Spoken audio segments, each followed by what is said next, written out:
This is QTV News and I am Mumudu Gajaga. We are coming to you live from our studios on Caraba Avenue. Thank you for joining us. First, our main news headlines.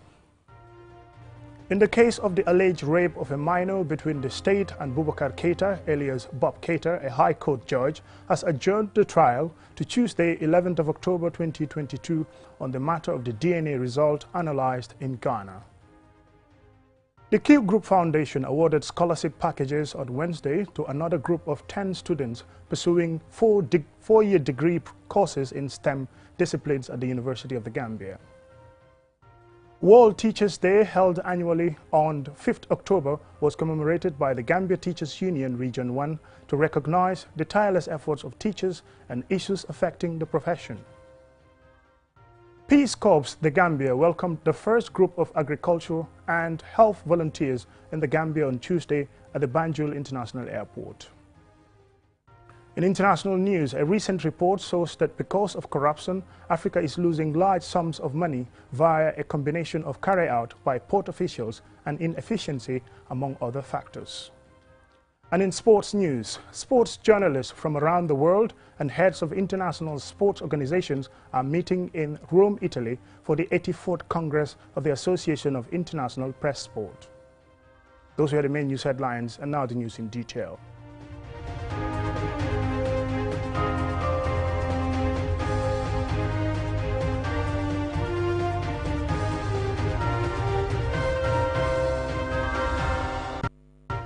Many thanks for joining us. Welcome, and this is QTV News. In the case of an alleged rape of a minor between the state and Boubacar Keita, alias Bob Keita, the High Court Judge Mamadou S.M. Jallo has adjourned the trial to Tuesday, 11th of October 2022 on the matter of the DNA result, which will be disclosed in court in the presence of an expert from Ghana who conducted the DNA test. Ajibintu Drame has the details. In an argument between L.S. Camara, lawyer of the defendant, and State Counsel P. Gomez, L.S. Camara argued that the defense has not been served with the DNA test results conducted by expert Kofi Aban from Ghana. The State Counsel P. Gomez objected to the defense counsel's argument on the issues of the DNA results, arguing that the state is not averse to sending a copy of the DNA results, which it had received today from the police. Francis Jatta, Assistant Superintendent of the Police Criminal Record Office in Banjul, who is also a forensic officer, appeared as prosecution witness 9. He testified about DNA collection process and sending the test from Gambia to Ghana and back. Assistant Superintendent Jatta testified on the DNA sample collection at the Edward Francis Moore Teaching Hospital on the 12th August 2022 by Professor Ogun, a pathologist. He mentioned that Pamodu Jom, a boyfriend to the alleged rape victim, did not turn up for collection of DNA samples. Previously, the court's ruling of the 7th July this year had ordered the accused, Bob Keita, the alleged rape victim, and Pamodu Jom, the alleged boyfriend of the victim, as well as late baby Mohammed, the alleged rape victim's son, be subjected to DNA examination. After 3 hours, the trial was adjourned to Tuesday, 11th of October 2022 at 11 a.m. for Kofi Aban, an expert who conducted the DNA test, to appear as a witness. Ajibintu Drame, QTV News. The Q Group Foundation awarded scholarship packages on Wednesday to another group of 10 students pursuing four-year degree courses in STEM disciplines at the University of the Gambia. The event, which was presided over by the Executive Director of the Q Group Foundation, Madam Aissatou Jah, was also graced by senior officials of the Ministry of Basic and Secondary Education. And Sumana Isonyasi reports. This intervention by the Q Group is a follow-up to several similar interventions recently made by the Foundation as part of a four-year scholarship program being jointly implemented with the Ministry of Basic and Secondary Education. This is not just any scholarship, it's one like no other. A full package that for the first time includes tuition fees, a MiFi device with 10 gigabytes of internet monthly, and a top-of-the-range laptop. Madam Aissatou Jah, Executive Director of the Q Group Foundation, says since its inception in 2010, the group has supported initiatives focused on sustainable development. She cites several other interventions and programs rolled out by the group over the years as a strong testament to the group's relentless commitment to contribute to national development, and implores the students to utilize this opportunity by making the foundation and their parents proud. We must say that it has been very challenging and even heartbreaking for the committee, because most of the candidates were very good and demonstrated financial need. But in the end, we had to select only 10. Therefore, the 10 selected candidates in the room here today should be very proud, because you are the crème de la crème.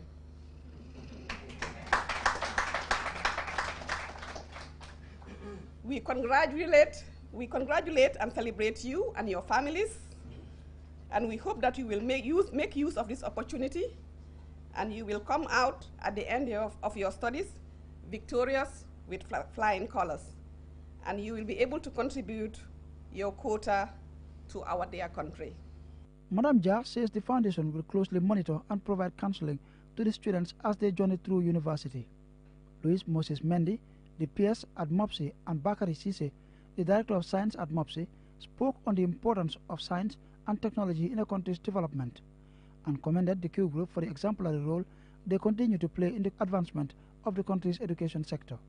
Describing the foundation as worthy partners, they also encourage the students to work even harder so they can continue to enjoy the scholarship throughout their time in university. Because of the principle of equity, trying to ensure that the distribution does not only center in the urban Gambia, but cuts across the whole country. That's why some of you have fallen in the 10 that were chosen for the award. So you must appreciate the award. It's not only education that is benefiting from Q Group. We have seen Q Group with the KMC. We don't need to be told. We have seen Q Group with transportation industry. We don't need to be told. There are many business organizations in this country. Where are they?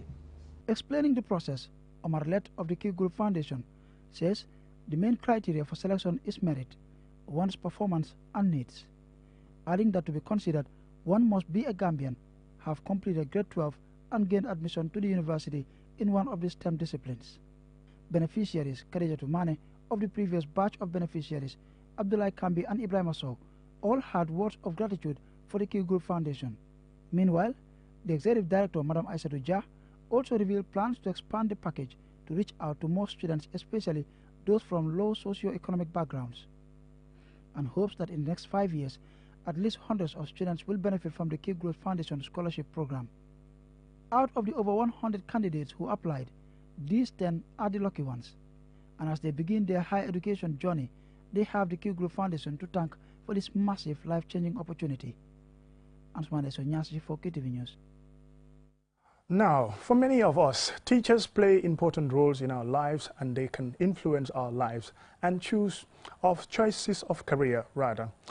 World Teachers Day, held annually on 5th October, was commemorated by the Gambia Teachers Union Region 1 to recognize the tireless efforts of teachers, highlight issues affecting their profession, and propose suggestions for possible solutions. This story by Usman G. Dabo and Umi Awaba is read by Umi Awaba, who tells us more.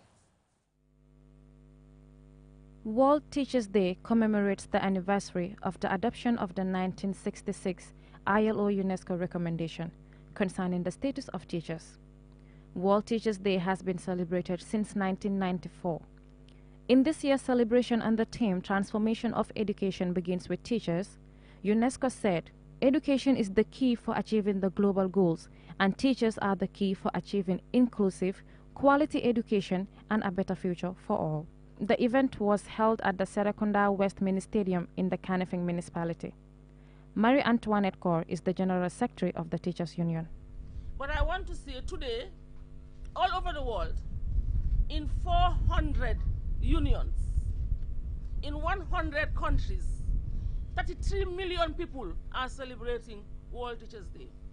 This day was launched. World Teachers Day was launched for the teachers to be under microscope, for people to give teachers the attention they deserve, for people to know that teachers deserve recognition. Transformation of education begins with teachers. We are not begging. We are asking for what belongs to us. We are demanding for what belongs to us. We are telling government to give us good working conditions. We are telling government to go back to the drawing board and look at the plight of the teachers. We are telling government to come and partner with us, to work with us so that we will better the education system, because quality education is what we need. Quality, effective and efficient education is everyone's responsibility. In realizing this, the Kanifing Municipal Council is also contributing to promote education in the country. Here is Talib Ahmed Bensouda, the KMC mayor. KMC wishes all the schools within our region were under our mandate and control, so we can provide a sufficient budget and sufficient support to our teachers. As you know, Charles Jau Memorial is the only school under the purview of the Kanifing Municipal Council, and we have provided $2.4 million in subventions every year for the past 5 years. KMC, with the European Union grant, is building the first municipal library ever in the Gambia at a cost of $42 million. It's a municipal library with an innovation hub. We are also investing a lot in education in the form of Charles Jau Memorial. We do subvent them with $2.4 million every year. We're also about to build the first assembly hall in Charles Jau that will seat 1,000 students. The event, which commenced with a march past from the Kanifing Municipal Council premises, saw a series of entertainment but educative programs, such as drama, poetry, and football match between the teachers from Kanifing Municipality and those in Banjul. Teachers play a significant part of our lives. An unknown author once wrote, "Teaching is a very noble profession that shapes the character, caliber, and future of an individual." On this day, we wish all the teachers a happy Teachers' Day. Reporting for QTV News, I am Umi Awaba. Well, happy Teachers' Day to all the teachers around the world. Peace Corps The Gambia welcomed the first group of agriculture and health volunteers in the Gambia on Tuesday. They were received by the Director of Programming and Training at the Peace Corps The Gambia and the Deputy Chief of Mission of the U.S. Embassy in Banjul. Ansumane Sonyasi has more on the story. They arrived to a taste of the country's rich culture and hospitality, joining cultural dancers at the Banjul International Airport. These agriculture and health volunteers will undergo weeks of orientation to learn about the culture and languages of the Gambia before they are deployed to various communities where they will provide assistance in their respective fields. Welcoming the volunteers, Kelia Young, Peace Corps Country Director, says her office is excited to have them in the Gambia and looks forward to their successful stay in the country. You will spend the next 8 weeks learning about this incredible culture, learning about these incredible people, and you will learn to love them just as much as they will love you, just as much as I love the nation of the Gambia here. So I am just so incredibly proud, so incredibly happy that you are here to support the National Development Plan of the government of the Gambia. She adds that the Gambia is a beautiful country with very hospitable people who are very tolerant and easy to work with. This marks the 55th year that the government of the Gambia has allowed Peace Corps volunteers to serve this great nation. So we are just incredibly proud of that tradition, and we are thankful that you have made the decision to come and join us here in the Gambia. So thank you. Eric Miller, Deputy Chief of Mission, U.S. Banjul Embassy, on behalf of the U.S. Mission in the Gambia, welcomed the volunteers and enjoined them to give their all during their stay. I know we're the ones in suits and ties that work at the embassy, but when you're out there in the communities with your 14 colleagues doing the educational work, every day, 24/7, you are in fact representatives of the United States. In fact, you are more diplomats than we are because you'll be living and working in communities every day. The Peace Corps is an independent agency and program of the United States government that trains and deploys volunteers to provide international development assistance. On September 22, 1961, legislation signed by former U.S. President John F. Kennedy gave birth to the United States Permanent Peace Corps. 55 years ago, in September 1967, the first peace volunteers arrived in the Gambia at the invitation of the Gambia government. Since then, the Gambia has so far received nearly 2,000 Peace Corps volunteers. Volunteers work with youth in communities to promote engagement and active citizenship, including gender awareness, employability, health and HIV/AIDS education, environmental awareness, sports and fitness programs, and information technology. Ansumane Sonyansi for KTV News. The end of that report takes us to a commercial break, and when we return, we still have some more local news stories, sports and international news.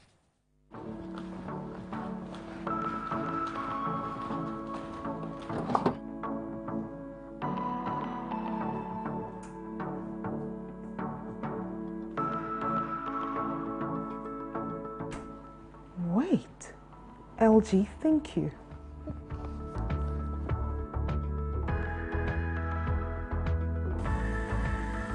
Yup, thanks to LG ThinQ, I can operate and get cycle updates from my AIDD front-load washing machine without even stepping foot in the laundry room. I can be busy with rehearsals on a conference call and still do my laundry, or watching series glued to my couch and too lazy to get up.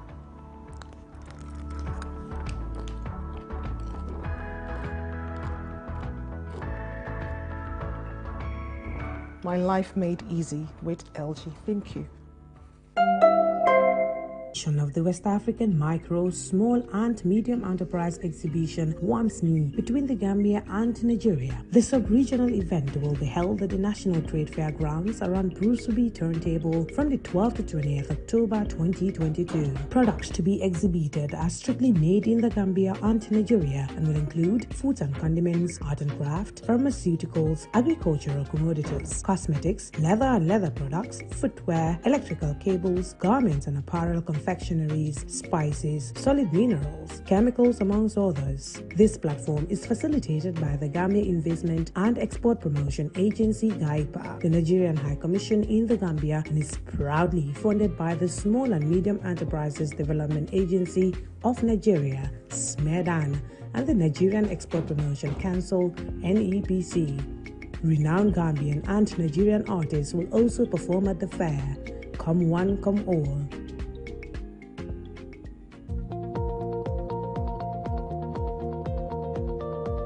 To make sure your company's products and services reach your potential customers, it is essential that you choose the right channel for your marketing purposes. QTV has the widest reach locally and beyond, and we can give your business the visibility it needs. Call QTV Marketing on +220 324 4444 or email us at marketing@qtv.gm and take your business to the world.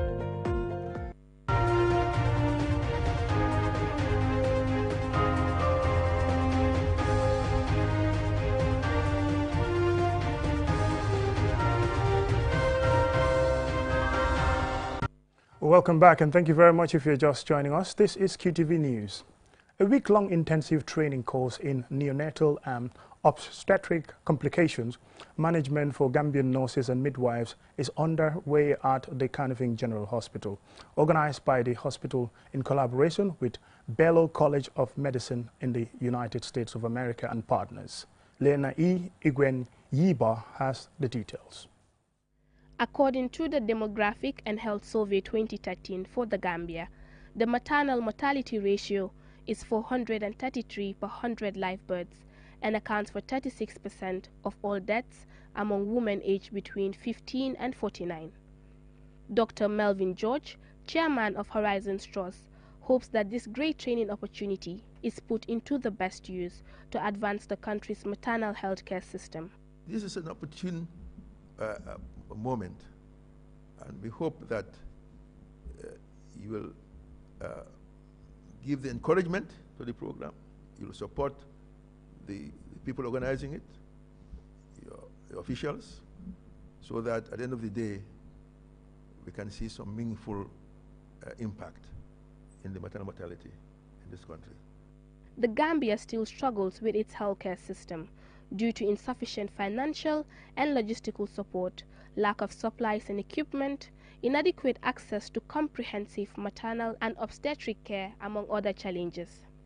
Basiru Drame, Chief Executive Officer of Kanifing General Hospital, speaks on the statistics of mortality rates in the country. Our indicators of maternal health is very poor. As of now, I think we stand at 289 maternal deaths per 100,000 live births.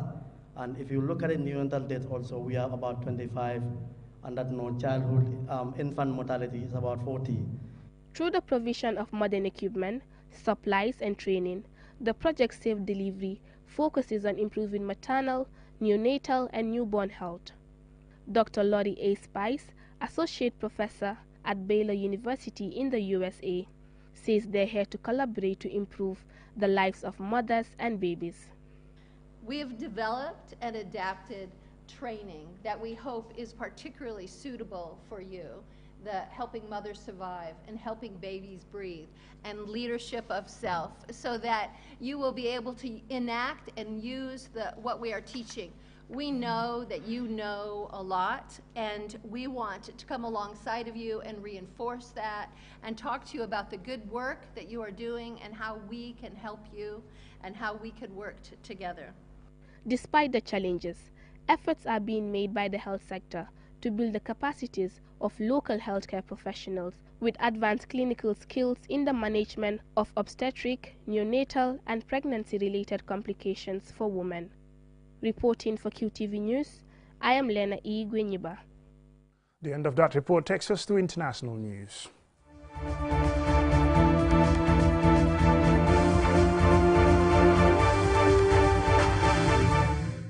Due to high volume of trade conducted through African seaports, they should be significant contributors to each country's economy. However, a recent report shows that because of corruption, Africa is losing large sums of money via a combination of carried out by port officials, inefficiencies, and poor infrastructure, among others. Loli M. Camara takes a closer look at the rest of this data. According to research, corruption has affected economic growth and slowed the clearance and forwarding of goods at most of Africa's ports. In a joint report by the Maritime Anti-Corruption Network, a global sea trade and shipping group, together with the Lagos Chamber of Commerce and Industry, taking Nigeria for instance, has said that Nigeria loses $7 billion annually to corruption and inefficiency. Here in the Gambia, at the recent GCCI town hall meeting, it was alleged that one reason for the high cost of imported goods was because of exploitation by shipping lines and agents who make bogus charges for services they don't provide. According to this latest joint report, most of the time, for fear of scrutiny, many port authorities keep their losses on the tight guide and only release profit figures, which are a small fraction of their losses. And in many cases, the website of port authorities are not being updated with information on losses. Custom officials at the Lagos port, one of the Africa's busiest ports, say the port generated revenue of $1.2 billion in the first quarter of 2022. According to the Maritime Anti-Corruption Network, Nigeria has been identified as one of the most challenging countries to do business, and the organization says corrupt demands pose a significant risk to companies using the seaports as they face extortion, harassment, and threats of violence. Further adding, regulations and procedures in the ports were lacking in detail and consistency. Giving authorities broad discretionary powers, they can therefore charge whatever they like without having to justify. However, the Anti-Corruption Network said a help desk and anonymous reporting system for distressed vessels had helped curb corruption demands, and since the system was launched, over 460 pre-notification arrivals have been processed, and incidents of corrupt demands by officials were significantly reduced. Some clearing agents at Lagos Port who spoke to German media outlet DW stated that it is challenging to clear goods without paying a bribe to the custom officials. Although this report was commissioned by the Lagos Port authorities, it also looked at and found similar corrupt and inefficient ports in other African countries, including in Ghana, Djibouti, Tanzania, and South Africa, amongst others. For QTV News, Loli M. Camara. And now to sports news.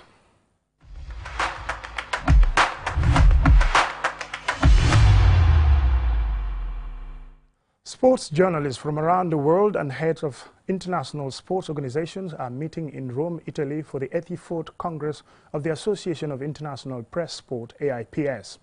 As Aliou Cisse reports from Italy, the Congress will discuss the current state of global sports journalism, its challenges and the way forward. The three-day convergence, which opened on Monday evening at the DH Roma Capegno Palace Hotel in the Italian capital, is the 84th Congress of the Association of International Sports Press, AIPS, founded in 1924. Sports journalists from around the world are being joined by sports administrators of international sports federations, including UEFA, to discuss tackling current issues in the sports journalism industry. The activities of AIPS in the last 5 years will be reported to the Congress. The reports will be followed by the election to the Executive Committee for the next 4 years. Day one of the Congress featured AIPS President Gianno Mirlo sharing the stage with UEFA President Alexander Seferin for an in-depth conversation touching on the personal and professional life of the Slovenian lawyer, as well as some of the hot topics in football. The opening day also featured an emotional presentation from AIPS Young Reporter Program alumni Vladislav Dunenko, who shared the story of how his life changed from being a young reporter to a soldier on Ukraine's front lines. The life of Dunenko, a promising young journalist, turned upside down in February when Russia invaded his country, Ukraine. Since then, after returning from a FIBA World Cup qualifying match between Ukraine and Spain in Cordoba, the 23-year-old has been a soldier on the front lines, having swapped his pen for a gun. Rafael Chili, president of the Association of IOC-recognized international sports federations, which has 42 members, including cricket, motorcycling, university sports, karate, tug of war, recognized the crucial role of sports journalists in empowering sports diversity. Other AIPS partners have prepared enlightening presentations on a variety of subjects around the media operations and tournament organization, which they will share with the Congress delegates. With the FIFA World Cup in Qatar just around the corner, Hans Holtmann, FIFA head of media, will talk about the Qatar 2022 press operations report and field questions from delegates. Lucia Montanarella, associate director, Olympic Games media operation, will be looking ahead to the Paris 2024 Olympics, as well as talk about the IOC's Young Reporters Project. Women's football will then be the focus when Emma Six, UEFA Senior Women's Football Development Manager, takes the stage. Fiona Hines, Director of Communications, Europe, Eurasia, will talk about the Special Olympics World Games, Berlin 2023, and Julie Lee will explain the Chongqing Megacity 2027 World University Games bid.